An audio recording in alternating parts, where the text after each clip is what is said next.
E por isso eu quero pedir, antes da gente entrar na mensagem, que você feche seus olhos, mais uma vez.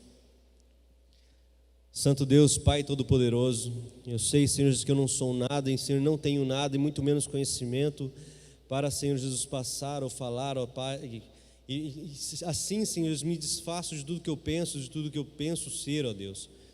E que em nome de Jesus, aqui seja ser um canal da Tua vontade, um canal da Tua mensagem. Senhor, fala aos nossos corações, ó Deus. Fala conosco, ó Pai. Nos ensina, Senhor, nos molda como a Tua vontade desejar, ó Deus. Assim nós oramos, nós pedimos, nós já Te agradecemos. E pedimos também, Senhor Jesus, que estejamos com o coração e a mente abertos para ouvir o Teu desígnio e a Tua vontade. Em nome de Jesus. Amém. Amém? Amém. Quem tiver com a Bíblia aí, abre em 1 Reis 3. 1 Reis 3.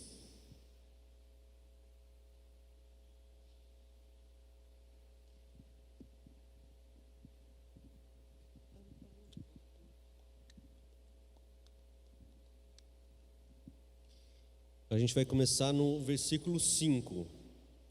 1 Reis, capítulo 3, versículo 5.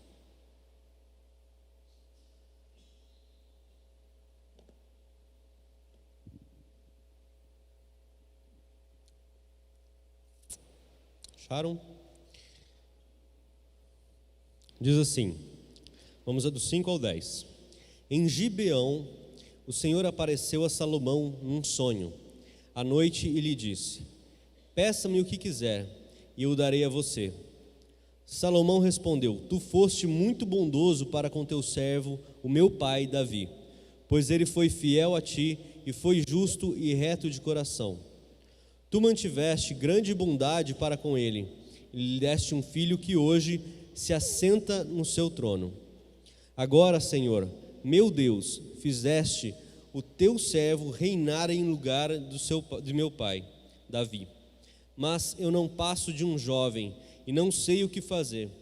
Teu servo está aqui no meio do povo que escolheste, um povo tão grande que nem se pode contar. Dá, pois, a teu servo um coração cheio de discernimento para governar o teu povo e capaz de distinguir entre o bem e o mal. Pois quem pode governar este teu grande povo? O pedido que Salomão fez agradou ao Senhor. Até aí, por enquanto. O pedido que o Senhor fez, que Salomão fez, agradou ao Senhor. Nós vamos tratar de falar de alguns assuntos aqui. Eu quero que você caminhe comigo por esses temas, que eles são algo que Deus já trouxe ao meu coração já há algum tempo. E sempre quando eu sou convidado a falar, a pregar, eles vêm à tona. Por mais que isso às vezes não pareça repetitivo para muita gente, até para mim acaba sendo um pouco. Mas por que dessa repetição? É porque Deus tem mostrado a necessidade e a importância de nós assumirmos papéis ao qual a igreja como um todo não tem assumido ainda. Quando a gente traz essa palavra de Salomão, quando fala que Salomão pediu a Deus, a primeira coisa que está escrita em qualquer Bíblia, que dá o tema para aquele versículo, para aquele conjunto de versículos, é que Salomão pede sabedoria. É isso que fala. Mas você ouviu eu dizer em algum momento sabedoria aqui? Não está escrito sabedoria. Por quê? Porque se traz o entendimento do que vem a ser a sabedoria. Primeira coisa que a gente lê aqui, o que é entendido como sabedoria? No versículo 9 diz: dá, pois, ao teu servo um coração cheio de discernimento para governar o teu povo. Discernimento é entender o que fazer, ou distinguir as intenções de coração, ou entender as necessidades eminentes ou necessidades futuras que devem ser atendidas. Aquilo que precisa ser feito, ser tomado, ser realizado. Na continuação ele fala o seguinte: além do discernimento para governo, ele fala que seja capaz também de distinguir entre o que é bem e o que é mal. esse é o início de você entender um pouco a diferença de sabedoria e conhecimento. O conhecimento você adquire, você traz para você lê, você aprende. A sabedoria sai em como você aplica aquilo que você aprende. Como você usa aquilo de forma sábia, de forma que venha a trazer algo em benefício, seja benefício, eu estou falando benefício não só seu, mas de uma comunidade em si, algo que vai trazer justiça, fazer o certo, discernir, né, fazer aquilo que é certo para onde você está alocado, para que local você está. Mas a gente tem que entender também o seguinte: se Deus aparecesse para você hoje, e pedisse, o que você faria? Se Deus hoje à noite chegasse para você num sonho, ou aparecesse um anjo na tua frente e falasse o seguinte: você tem direito a um pedido, o que você pediria? Qual seria o seu pedido? Eu duvido muito que alguém falaria sabedoria ou capacidade de discernir entre o certo e o errado, entre o bem e o mal. Duvido. Qual seria o que mais a gente ouvir que alguém ia pedir? Fácil. Dinheiro, ia pedir casa, ia pedir carro, ia pedir uma cura, ia pedir algum tipo de sucesso, férias, viagem dos sonhos. Tem um termo novo que o pessoal fala: eu queria ser patrão, queria aprender a ser o cara, ser patrão, ser jogador de futebol. Mas aí que está a grande questão. Em Mateus 7, do 7 ao 8, diz mais ou menos, não precisa abrir, diz o seguinte: peçam e será dado, busquem e encontrarão, batam e a porta lhes será aberta, pois todo o que pede, recebe, e o que busca, encontra, e aquele que bate, a porta será aberta. Então quer dizer que se eu peço para Deus, seja sucesso, seja dinheiro, seja carro, seja casa, Ele vai me dar? Se eu for trazer aquilo que está escrito em Mateus, sim, Ele vai te dar. Mas há uma diferença do pedir de Salomão para um pedido convencional daquilo que nós estamos buscando hoje. Eu sei que o seu pedido poderia ser de uma coisa muito eminente que está dentro de você, algo muito latente. O que quer dizer isso? Algo que você realmente está precisando ou vê que precisa naquele momento. A diferença dos dois pedidos, seja de Salomão para um pedido desse aqui, quando Salomão ele pede, ele não pede em benefício próprio, ele está pedindo a capacidade de trazer o bem para toda uma nação, para todos, ou seja, todos que estão em sua comunidade ou estão em sua volta. Essas pessoas, é essa grande diferença. Mas de fato, se nós pedimos isso que nós podemos pensar não como Salomão, pedimos dinheiro, pedimos várias outras coisas, isso será para nós ou resolverá um problema geral? O que isso vai te resolver? O que isso vai te trazer? Se fosse para você fazer um pedido hoje para Deus, o que isso te resolveria? Será que o que você pediria seria a solução para todos os seus problemas? Ou seria uma solução momentânea para uma coisa que está para agora?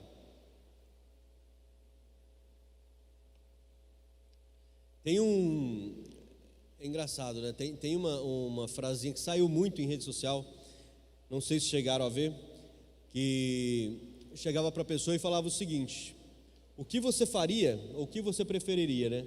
Eu te dou 10 milhões agora, de dólares, 10 milhões. O que você faria com 10 milhões de dólares? A gente está falando em algo equivalente aí, vamos lá, a 50 milhões de reais. O que você faria com esse dinheiro agora? Eu ia fazer isso, aquilo, tá.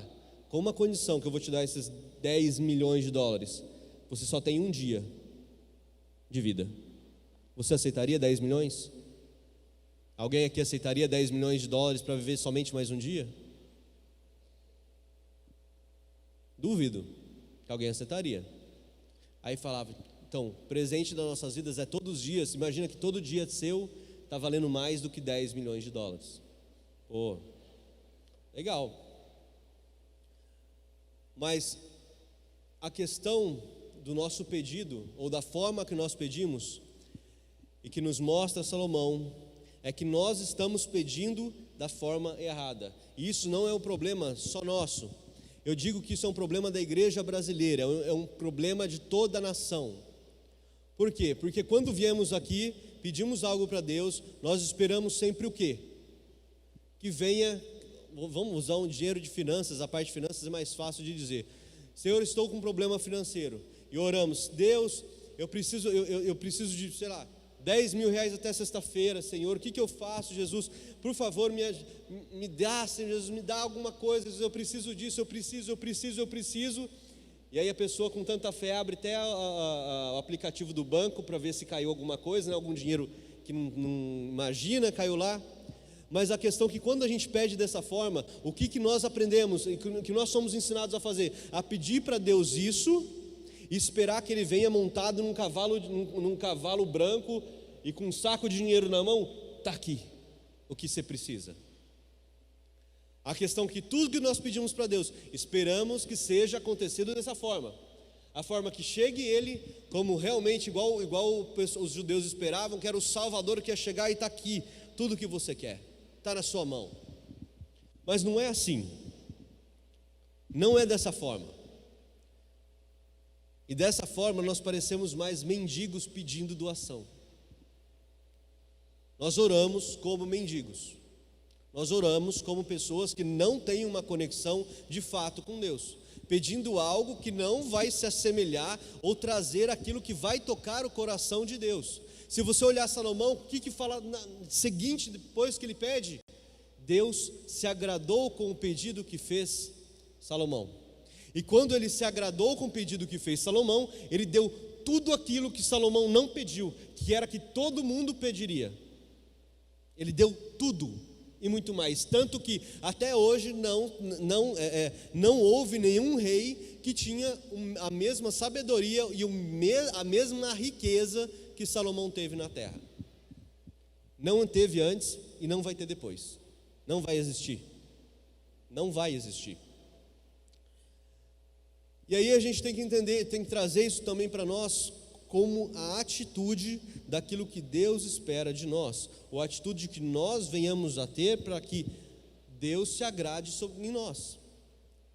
Se você for olhar a parábola dos talentos, lá era explícito que, e lá a parábola dos talentos não está falando de vida, de coisa, está falando de grana.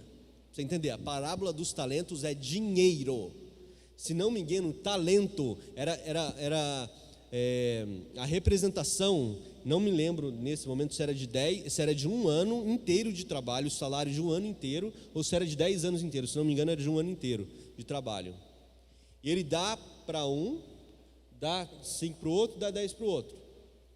Um vai lá e dobra, o outro também, e o outro guarda, com medo. O que isso nos ensina? Que é necessário a atitude. Nós queremos prosperidade de Deus, seja na nossa vida financeira, seja na nossa saúde, seja a área que for, emocional, sentimental, seja em negócio, seja em empreendedorismo, mas nós temos que ter a mesma atitude. Não fala assim, em Josué 1,9: não fui eu que ordenei a você, seja forte e corajoso, não se apavore nem desanime, pois o Senhor, o seu Deus, estará com você por onde você quer que ande. Não é Ele que falou isso? Se Ele vai estar com você, qual que é a nossa atitude? É uma atitude de um cara que vai guardar as coisas e sentar em cima e esperar o Deus voltar e falar, está aqui o que eu guardei para você? Ou nós vamos ter a atitude de sair à luta e trazer aquilo que é necessário para dobrar aquilo que temos? Deus está falando, é atitude. O que nós tenhamos que ter é atitude.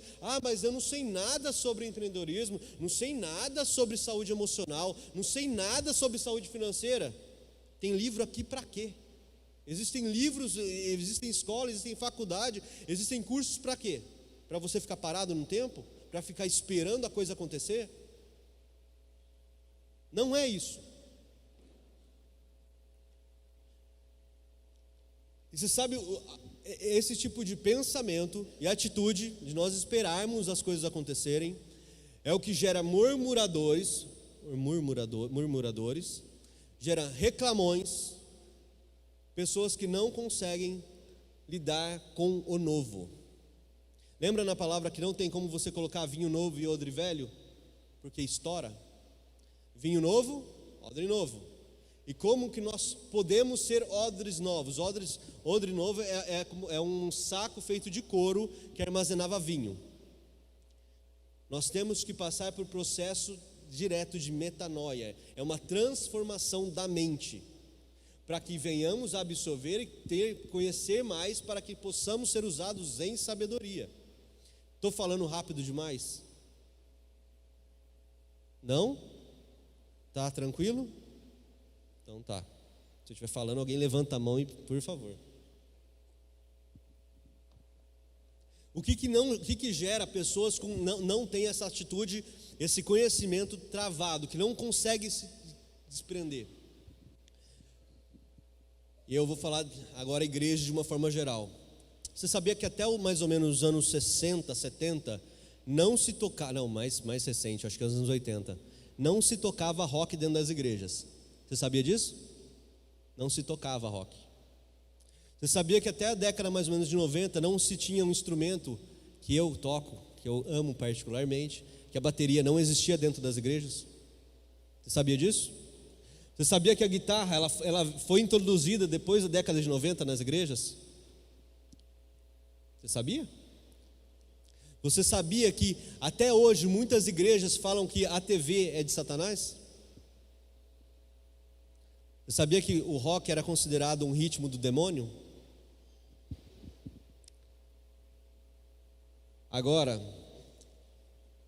a culpa é do rock? A culpa é da TV? A culpa é da internet? Não. A culpa está em quê?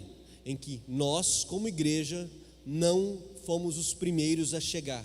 Nós não fomos os primeiros a visualizar aquilo acontecendo e estarmos lá antes de todo mundo. Quando a TV for formada, se houvesse cristãos de verdade ali dentro e dominassem a TV, se equiparassem de tecnologia, aprendessem a fazer, aprendessem a apresentar, aprendessem a montar dramas, novelas, seja o que for, você acha que a TV seria como é hoje? Seria ou não? E o que fez a gente perder esse tempo? Por que nós continuamos até hoje atrasados nas coisas?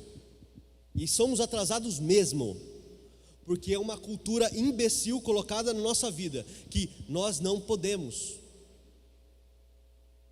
Nós não podemos. Isso é de lá, isso é de lá. Você quer um maior ainda? Que o pessoal vira a cara, política. Você sabe onde começou a política? Quem que se apoderou de política? Começou com Moisés.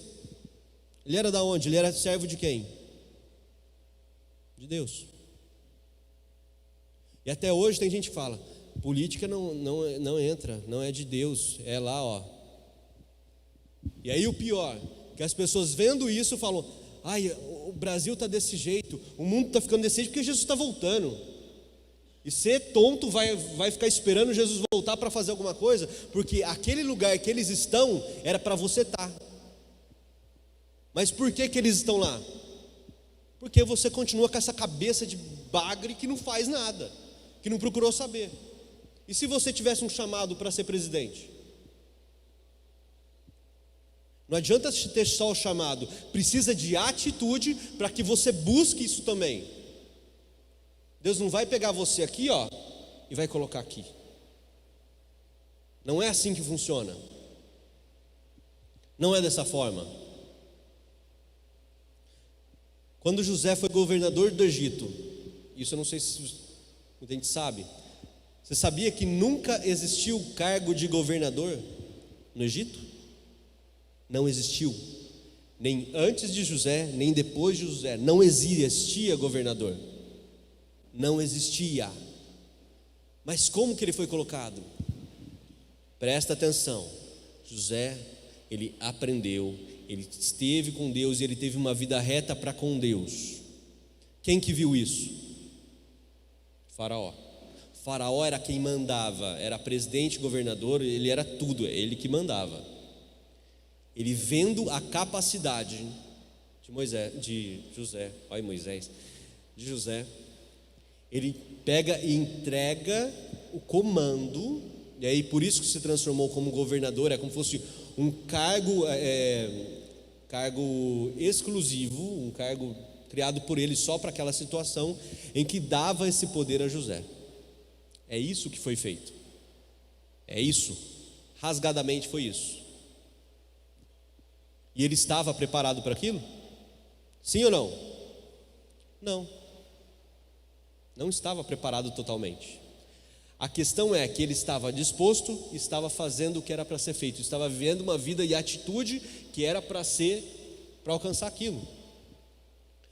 Muitas vezes a gente é colocado por Deus em locais que nós não estamos preparados. É para que Ele venha mostrar para você assim, ó, você está aqui porque eu estou colocando, mas você é da minha dependência, você depende de mim, mas eu estou dando para você, eu estou te capacitando, e você vai estar aqui. Você só não está pleno e total, mas você vai, porque você está em preparo para chegar aqui. Em preparo. Uma pessoa que nunca, por que eu falo que não? Porque uma pessoa que nunca foi líder, nunca foi governador, é a primeira vez que está tendo isso lá, ele estaria preparado para isso? Quem que estava preparado era o faraó, desde pequeno foi ensinado a isso, mas ele foi colocado ali e aprendeu a estar ali. Seguindo. O que eu quero dizer com isso? Que o maior controle e responsabilidade disso acontecer, das mudanças acontecerem e da atitude, a responsabilidade é nossa. A responsabilidade de como a nossa cidade está, de como a igreja está, de como o nosso estado está, de como o país está, é nossa. É nossa. Nós, como igreja, temos o poder de transformar, de fazer tudo.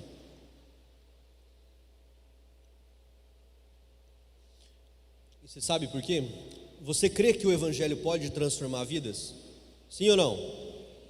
Pode? Tem certeza? Certeza? Você acha que ele pode transformar a sua casa? A sua casa. O Evangelho pode transformar a sua casa? O Evangelho pode transformar seu bairro? Parece que abaixou. Está acreditando, mas não? O Evangelho, Jesus, ele pode transformar seu bairro? Ele pode transformar a sua cidade? Pode transformar seu estado? Pode transformar a sua nação? Pode, não pode? Você crê que ele tem transformado? Deixa eu dizer uma coisa para vocês.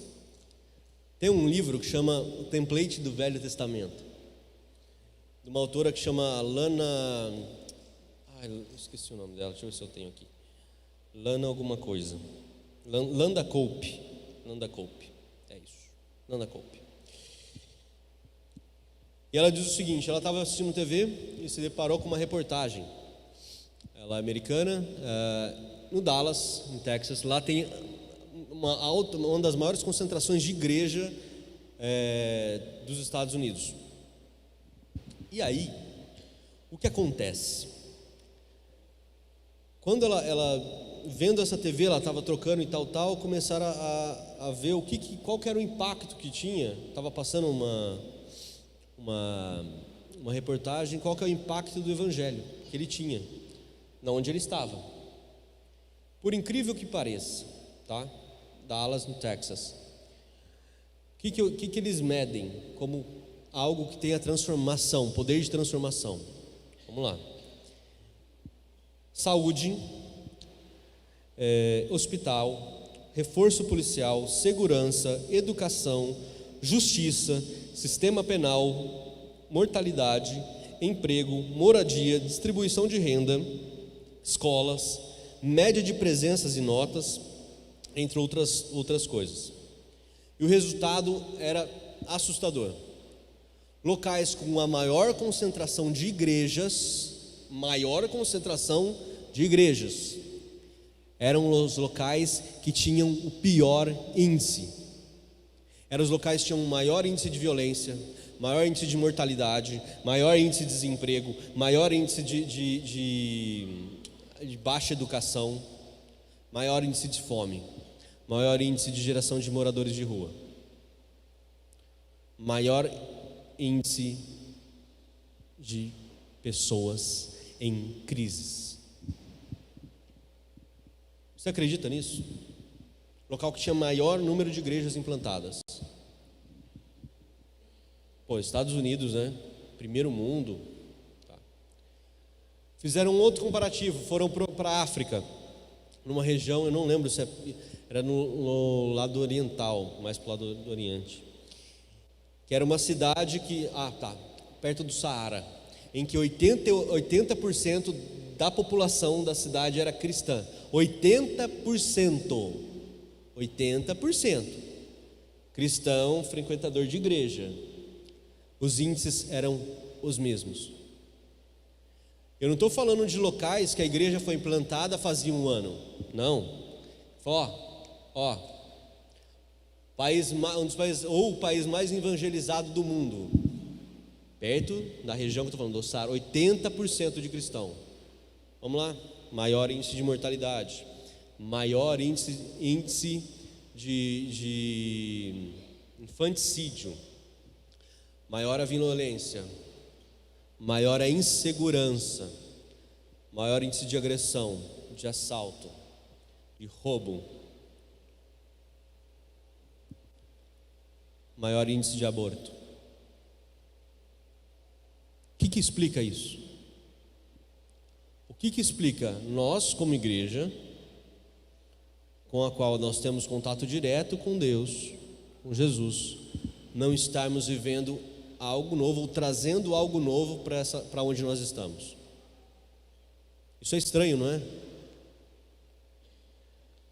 E aí nisso, eu quero ler só um trecho aqui para vocês, que está falando assim, em Mateus 8, 17, 18, só para dar contexto. Percebendo a discussão, Jesus lhes perguntou: por que vocês estão discutindo sobre não terem pão? Ainda não compreendem nem percebem? Seus corações estão endurecidos? Vocês têm olhos, mas não veem, têm ouvidos, mas não ouvem. Não se lembram? Perguntaram depois para um líder espiritual, para alguns pastores dessas cidades, principalmente no Texas. Por que esse resultado? Você sabe qual que é a maior parte das respostas eram? Isso não é problema meu, eu sou um líder espiritual. Você entendeu o que eles responderam? Isso não é problema meu, eu sou um líder espiritual.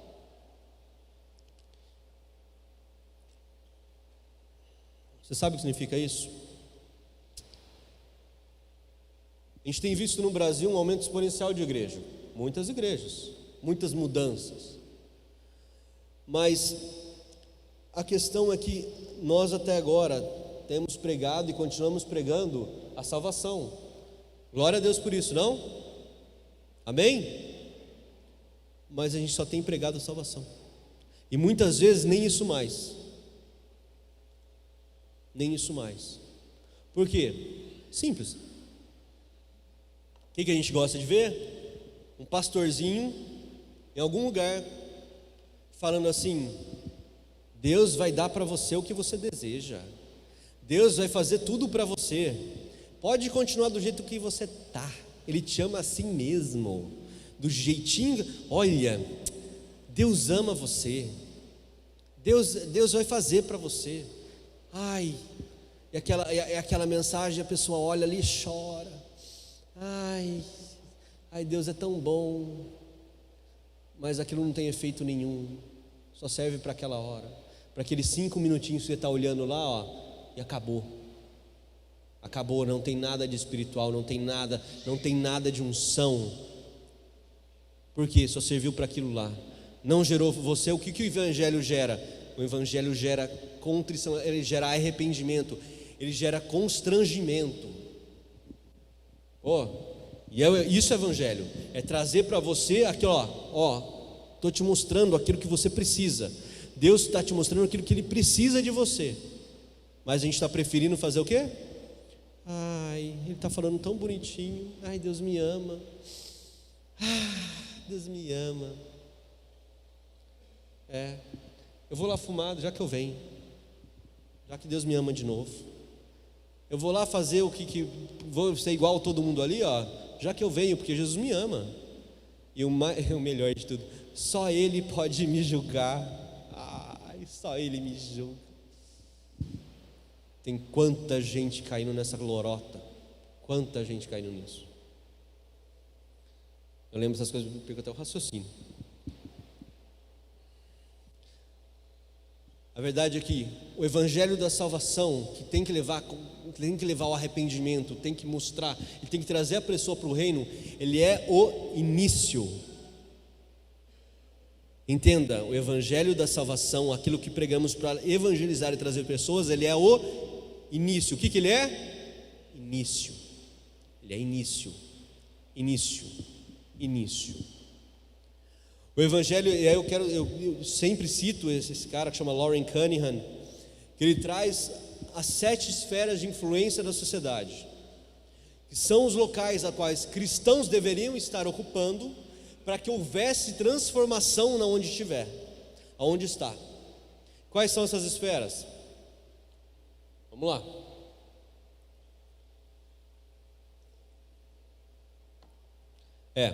A igreja, família, governo e política, educação, ciência e saúde, que é uma só, economia e negócios, artes e entretenimento, comunicação e mídia.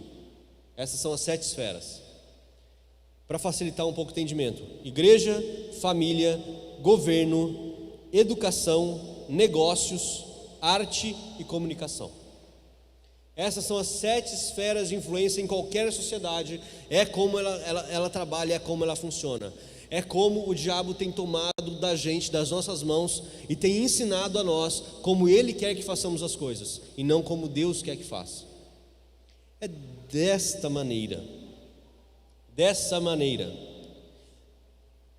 Entenda o seguinte, que a salvação, ela é o início e ela tem que ser pregada. Mas ela não pode ser a nossa única mensagem como igreja. Ela não pode ser nossa única mensagem como igreja. Em 2 Coríntios 5:20, põe para nós aí, 2 Coríntios 5:20.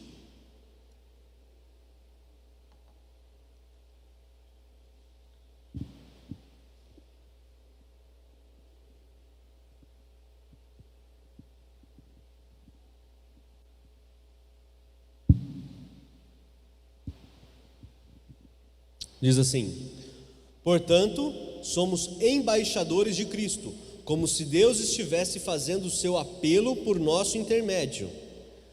Por amor a Cristo, lhe suplicamos, reconciliem-se com Deus. Nós somos aqui intermédio, para levar a mensagem ao mundo do que? Reconciliem-se com Deus. Está falando de nós, carta de Paulo. A questão aqui é o que? Está mostrando para nós o nosso propósito como igreja ser cumprido, como igreja não só como uma esfera da sociedade, mas como aqueles que vão ser levados a todas as esferas. E eu tenho certeza que em uma você está. Quer ver? Igreja, tem alguém que está na igreja? Todos. Família, tem alguém aqui que não tem família? Não tem ninguém? Que nasceu sem pai e sem mãe?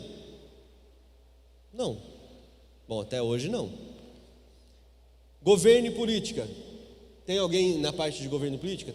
Temos. Educação, ciência e saúde. Você ou trabalha, ou vive, ou está em alguma dessa esfera. Economia e negócios. Você trabalha, não trabalha? Arte e entretenimento. O que você assiste? Com o que você se diverte? Comunicação e mídia. O que você tem assistido como jornal? Ou tem falado? Ou tem exposto? Ou tem mostrado? Em uma dessas esferas você está. Como embaixador, então, nosso destino, aí que nós temos que entender que o nosso destino certamente vai ser o céu, mas a nossa missão enquanto estamos aqui é trazer o céu à terra. E como eu falei com vocês aqui, o problema é que temos deixado a influência de fora vir para dentro. O novo normal, a gente tem se acostumado com novos normais que são abominação para Deus. De novo, temos acostumado com os novos normais que são abominação para Deus e que bloqueiam nossa vida de enxergar as coisas como elas realmente são.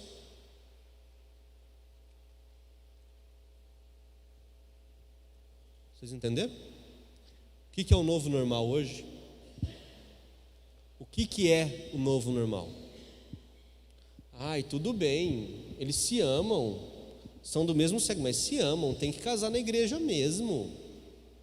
Ai, eu acho tão. Ai, você acha que Deus, por ela ser uma pessoa tão boazinha, aquela pessoa, se ela ser tão boazinha, Deus não vai levar ela para o céu? Chega lá, você acha que Deus vai jogar ela no inferno? Ela foi boa a vida inteira, ela ajudava os pobres, ela dava dinheiro lá na festinha, ajudava lá os moradores de rua, ela dava cesta básica toda semana para 20 pessoas. É isso que leva à salvação? Mas é isso que a gente quer acreditar, não é? Que muitos aí querem acreditar que o quê? Que a obra que faz é o que está pagando ela, o terreninho dela no céu. Mas não é isso. Novo normal? Aceitar. Meu irmão, nós como igreja, aceitamos todo mundo que vem aqui, como está, o estado que eles estão. Mas nós, como igreja, temos que ser adébitos e seguidores daquilo que a Bíblia nos diz, e não daquilo que é falado lá fora. Que eu tenho que aceitar a droga como se fosse nada, normal, todo mundo pode usar. Ah, pode fazer. Sexo antes do casamento, normal. Todo mundo, só que você é da igreja, a igreja também pode, todo mundo pode. Tudo pode. Ai, por que não? Nossa, que cara. Nossa, mas Deus não é amor? Você acha que Ele vai ficar bravo com você por causa disso? Ele vai jogar fogo do céu em você por causa disso? Ah, tudo bem. A gente não tem percebido como a influência de fora tem trazido sincretismo para dentro da igreja. Você sabe o que é sincretismo? É você pegar coisas de outras religiões ou outras adequações e fazer e trazer para dentro da igreja. Eu estou cansado de ver locais que mostram que, meu irmão, dentro de igreja, você não sabe diferenciar. Se eu tiro as 4 paredes, você não sabe se é centro de macumba ou se é terreiro de macumba ou se é dentro da igreja. Estou cansado de ver isso. Estou cansado de ver pessoas que aceitam tudo, que chega na igreja aqui, não tem mudança nenhuma, está há 20 anos vindo na igreja, mas há 20 anos fumando, está há 20 anos vindo na igreja, mas há 20 anos sendo adúltero, não tem mudado nada. Que evangelho que é esse? Que evangelho que é esse? E você sabe o que é o pior? É que isso tem acontecido em tantas e tantas vezes, está crescendo tanto, que esse novo normal tem se adequado dentro dos portões da igreja e tem acertado nossas crianças.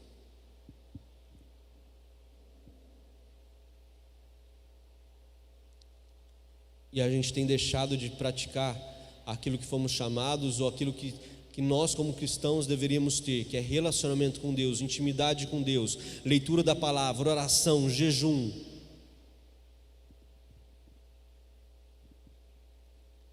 O quanto isso tem diminuído? Ou que a nossa oração tem sido simplesmente: Deus, obrigado pelo dia, boa noite, até amanhã, beijo, fui. E o nosso relacionamento com Ele tem sido jogado simplesmente a: Deus, obrigado por fazer por mim, até amanhã.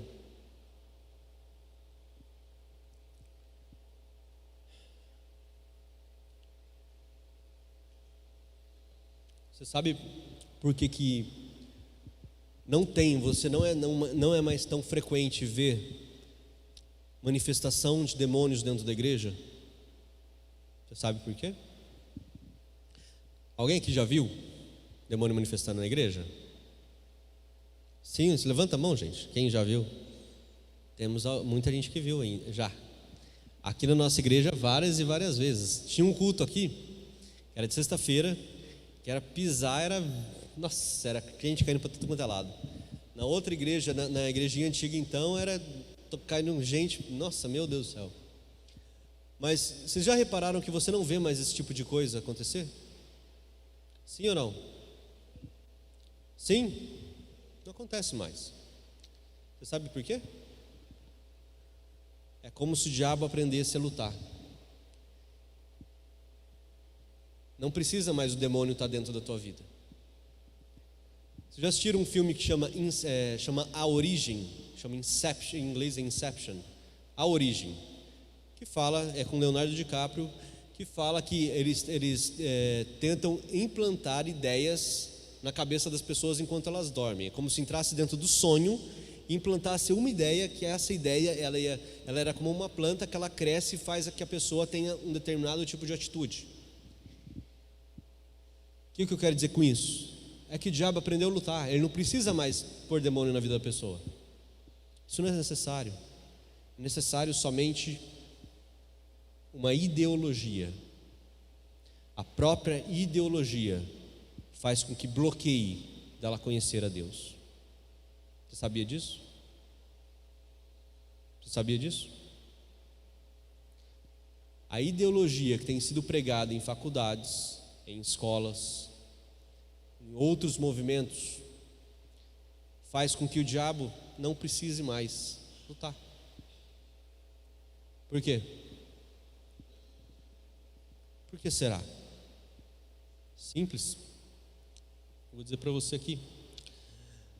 Esses ataques, a ideologia, ela traz e ela mostra um problema que vai atacar a nós em nossa identidade.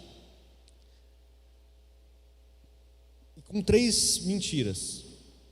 E para isso eu quero que você abra comigo no livro de Neemias, capítulo 4, versículo 1. Eu estou terminando.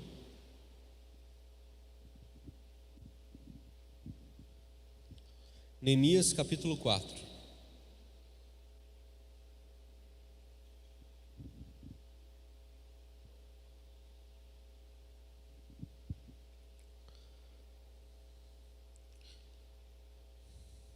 Neemias 4:1.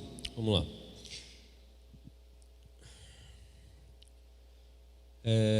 Quando Sanbalate soube que estávamos reconstruindo o muro, ficou furioso. Ridicularizou os judeus e, na presença de seus compatriotas e dos poderosos de Samaria, disse: e aqueles fracos judeus que estão fazendo? Será que vão restaurar o seu muro? Irão oferecer sacrifícios? Irão terminar a obra em um só dia? Será que vão conseguir ressuscitar pedras de construção daqueles montes de entulho e de pedras queimadas? Tobias, o amonita, que estava do seu lado, completou: pois que construam, basta que uma raposa suba lá, para que esse muro de pedras desabe. Neemias, ele era judeu, ele vivia na Pérsia, ele era copeiro do rei Artaxerxes. Eles estavam reconstruindo o muro. Ele, ouvindo tudo isso, ele simplesmente pediu perdão a Deus e intercedeu.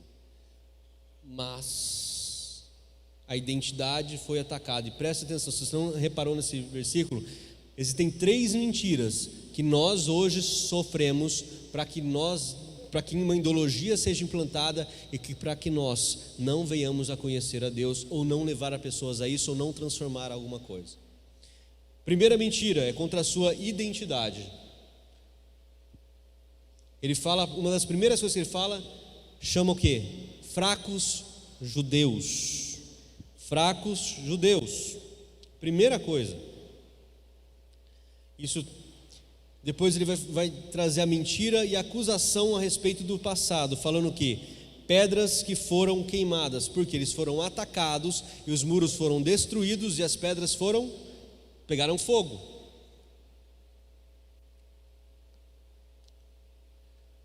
Terceira mentira, mentira sobre do que eles estão fazendo. Isso tem a ver com o quê? A tua atitude, aquilo que você está trabalhando, a relação aqui é com o seu chamado, aquilo que Deus te chamou para fazer. Primeira mentira, sobre quem você é. Chamou o quê? Fraco judeu. Segunda mentira, vai te acusar. Pedras que foram queimadas, ou seja, vocês sofreram, vocês são fracos, vocês não conseguem fazer. Terceira mentira, o chamado. Se você for trazer para o mundo de hoje, contra a identidade, hoje, principalmente para as crianças, é pregado que o quê? Você pode ser o que você quiser. Você quer ser homem, você seja. Você quer ser mulher, você seja. Você quer ser um pato, você seja. Você quer ser um cachorro, você seja. Você quer ser uma rã, você seja. Tem um vídeo nos Estados Unidos de uma moça que ela acha que ela é um cavalo. E ela anda como um cavalo, galopa como um cavalo. Tem pessoas hoje, adultos, que se identificam como um bebê e vivem de fralda 24 horas por dia. A cama é um berço. Você pode ser o que você quiser. Mas para que Deus nos chamou para ser? Homens e mulheres fortes, firmes, de Deus. Outra mentira que bate na identidade: Deus é amor e Ele me aceita como eu sou. Ai, quem já ouviu isso? Deus me aceita como sou. Não é a tradução da música do Hilson, tá? Vamos falar, Deus me aceita como eu sou. Você acredita nisso? Que Deus te aceita como você está? Não. Deus te recebe como você está. Deus recebe como está. Por isso que fala, venha como estás. Mas quer dizer que você vai continuar do jeito que você está? Não. Porque a partir do momento que o Evangelho te mostra, que traz o arrependimento, tem que haver mudança de vida. Mudança de vida sua reflete em tudo que você faz. Em tudo que você faz, pessoas vêm. Ali abre o centro de comunidade, pessoas vêm, pessoas querem saber o que aconteceu com você. O que aconteceu? Se a gente trazer agora mentira e acusação a respeito do passado, o que nós, principalmente homens, somos chamados hoje, e é a grande intenção da mídia fazer? Machistas, opressores, esse patriarcado tem que acabar. Quem já ouviu isso? Todo mundo já ouviu. Todo mundo já ouviu isso. A respeito do chamado,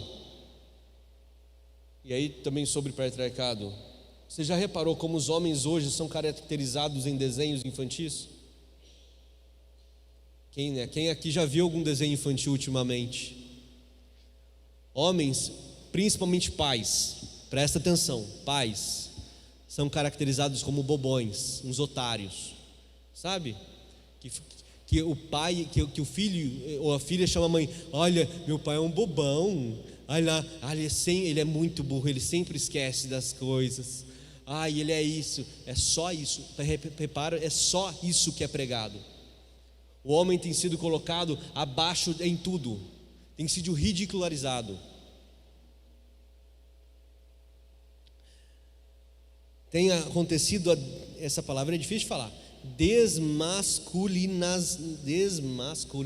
está tirando a masculinidade dos homens, mais fácil.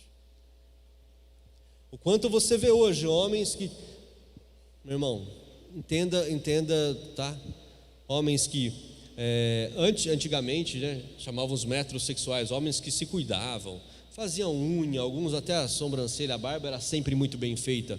Agora o homem está passando batom, está passando aquele trem no olho, que ele passa aquele trem aqui em cima do olho, que eu não sei como é que chama aquele negócio, passa coisa na cara, maquiagem, usa saia. Tem sido proibido falar sobre Bíblia em locais públicos. Temos sido atacados. Quem fala que é cristão hoje, isso eu tenho que dar glória a Deus. Estamos sendo perseguidos, isso é bênção de Deus. Perseguição é bênção de Deus. Estamos sido perseguidos por falarmos que é crente. Somos evangélicos, que servimos a um Deus. Meu irmão, o que eu quero dizer com tudo isso para encerrar? Entenda o seguinte, que o seu chamado é aquilo que você foi colocado para ser. Depende da tua disposição a ser aquilo que Deus te chamou. O que eu quero dizer com isso? Da sua atitude. Depende da tua atitude de voltar a ter uma vida completa em Deus. Depende da sua atitude de dominar a esfera a qual você pertence, o local aonde você está, para que o reino de Deus, trazer o reino da terra, trazer com que as pessoas vejam aquilo que você é, se você realmente é de Deus, que isso impacte toda a tua estrutura, que impacte todos os teus relacionamentos, que impacte tudo aquilo que você é e todos aquilo que te rodeia, para que todos eles sejam alcançados e sintam que o amor de Deus é maior do que se pode imaginar.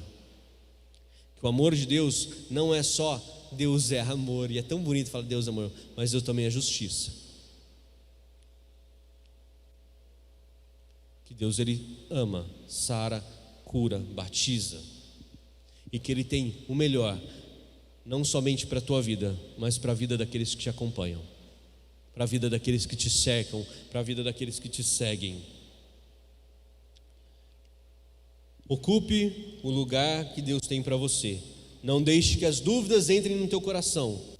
Tenha atitude. Se você está num lugar que você acha que ganhou um cargo novo, um salário melhor e tudo mais, e você está se sentindo, mas parece que isso daqui não é para mim, parece que eu não mereço isso. Entenda que você está ali para ter a dependência de Deus, que Ele te colocou ali.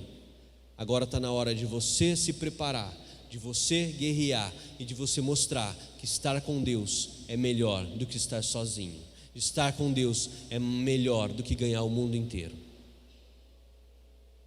Mostre quem você é e quem que você é.